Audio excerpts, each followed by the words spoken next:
Hey guys, welcome back to Primer Podcast. My name's Jessica Flake. We are here this week with Gordon Wong. Gordon, this is your first time. Yes. We're excited to have you here. It's and cool place. Yeah. Well, so I'm going to let you in on a little secret. Okay. Podcast secret. Really it's just camera crew, Pete, and pretty much everybody that watches the podcast knows this about me, but I have a special gift, maybe like superpower and you might be jealous, so be careful. I have the ability to mispronounce just about any word at any time, and sometimes I can even like make up a new word without even trying. So I know that's like something that you have been striving for. Not quite. No. No, really. I know, obviously I know it's not a spiritual gift, but I do think that I can probably point out one of your gifts that is probably one of your like top 3 is hospitality.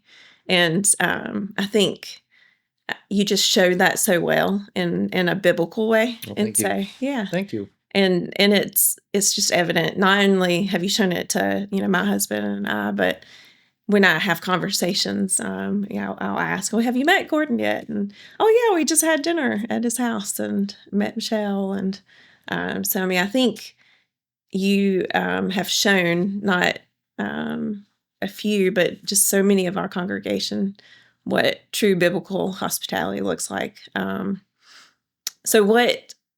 That's different. Biblical hospitality is different than when we say, hey, we're throwing a party, a Super Bowl party, come over, hang out at the house. What you do is just a little more intentional. And so what is it that you feel like is different than just having people over to your house? What is it that you specifically go into when you're thinking of inviting somebody into your house? That's first of all, that's a great question. I think many times when I'm sensing God leading me to invite someone, it could be for a variety of different reasons. It could be someone who's just brand new to the church and you sense that they're not really comfortable, but really, honestly, it goes back to trying to be the best ambassador for Christ. And, or it could be someone who is in a grieving process. And sometimes, obviously with grief, sometimes it doesn't matter what words you say. It's just really just a matter of them feeling that someone is willing to take the time to spend time with them and to make a dinner. And I do appreciate what you said about biblical hospitality. We can be so intimidated by, and there's a misconception. There's definitely a difference between entertaining and biblical hospitality, because you could go to eat the same food, be at the same dining table, but one is definitely different, and it's because of Jesus and the intention of inviting Jesus for these people to meet. Yeah. So it's about heart and what your intention behind that is. So you brought the message this Sunday, and what scripture were you leaning in on?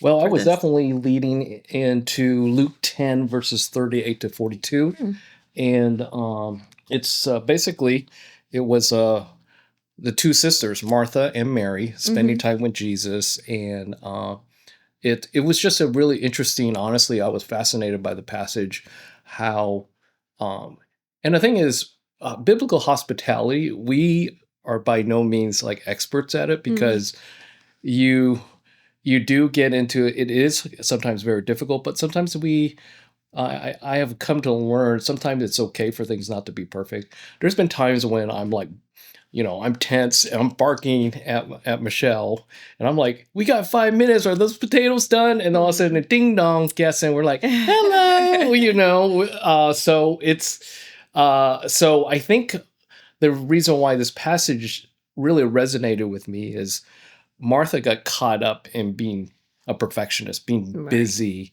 and really what it was is spending time with Jesus. Mm-hmm. And when we sit down with people, that's what we want. Yeah. And I know, like, I've read the Mary and Martha story so many times, and it, because I would say I lean sometimes a little more on the Martha side, because I can get caught up in the making sure that, dinner's on the table, and making sure that everything looks nice, and I have to be truly intentional Mm-hmm. to slow my pace, Yes. because the physical need sometimes is there, is that the food is the need, but sometimes the spiritual need of just listening Mm-hmm. to someone, and that's what Jesus says to Martha when she goes to him and complains, and I can totally see myself being that person, just saying, Jesus, like, I'm just doing everything I can to make you feel comfortable here. And Mary's just sitting there doing nothing, twiddling her thumbs. And like, and what Jesus is saying is like, Martha, what you're doing is great. Yes. And I really do appreciate it. Yes. But what Mary is doing is what I need. Yes. And and she is the one that is doing the better thing right now. And it's not that what Martha's doing is wrong. Exactly. I think a lot of times, many times when we read this passage, I've heard being Mary in a Martha world. But Jesus really, he loves these two sisters. And the thing is, it was only months before his crucifixion that he stops here. Mm-hmm. And it's almost like, I don't know, it was almost, it's a very intimate moment that he wanted to connect, like you said. But do you have it in your notes? Yes. Would you like to read it? Yeah. Luke 10, verses 38 to 41. As Jesus and his disciples were on their way, he came to a village where a woman named Martha opened her home to him. She had a sister called Mary, who sat at the Lord's feet listening to what he said. But Martha was distracted by all the preparations that had to be made.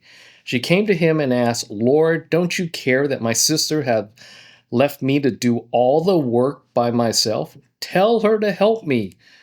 "Martha, Martha," the Lord answered, "you are worried and upset about many things, but few things are needed, or indeed only one. Mary has chosen what is better, and it will not be taken away from her."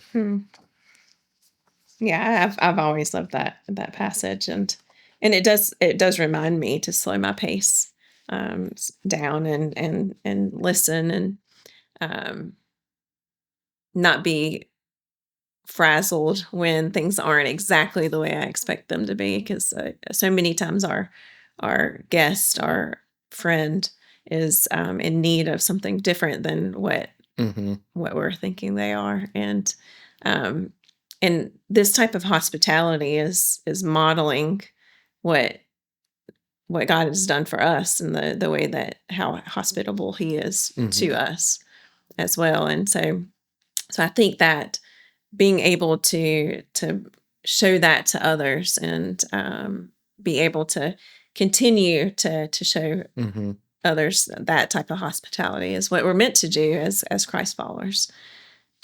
Is there anything that you would tell our watchers, maybe some pointers to slow our pace down a little bit to the point where we can be a little more intentional in our hospitality?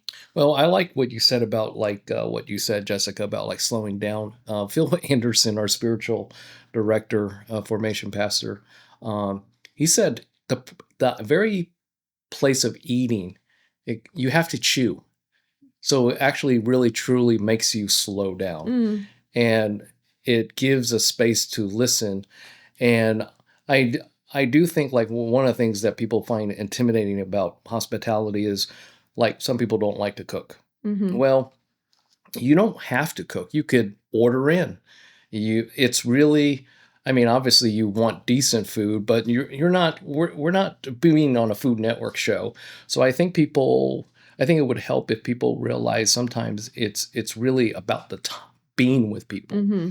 The food is a small part of it. It is kind of a construct for that, but I do think like it doesn't have to be complicated. Right. And I like what Phil said as he was kind of giving me some feedback. He said hospitality, as I said in the message, it could be taking someone to a ball game or taking them out to lunch or doing coffee. That's still hospitality. Right. It's not this Martha Stewart type of thing. Right. So, and the thing is, one of the things that I actually found out it's a great tool.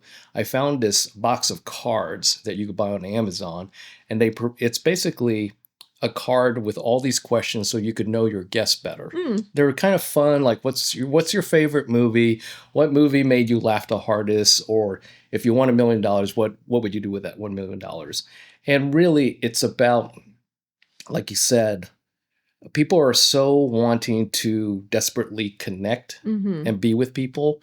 And I think when we really slow things down and ask people who they are, how they're doing, I think people really appreciate that. Yeah, I agree. Well, thank you so much for being with us, and I'm so excited for you guys to dive into your group studies this week, and or your individual study, and talk a little more about what hospitality. I told you I'm going to mispronounce something. Hospitality could be for this week coming up. We'll see you soon. Bye. Bye.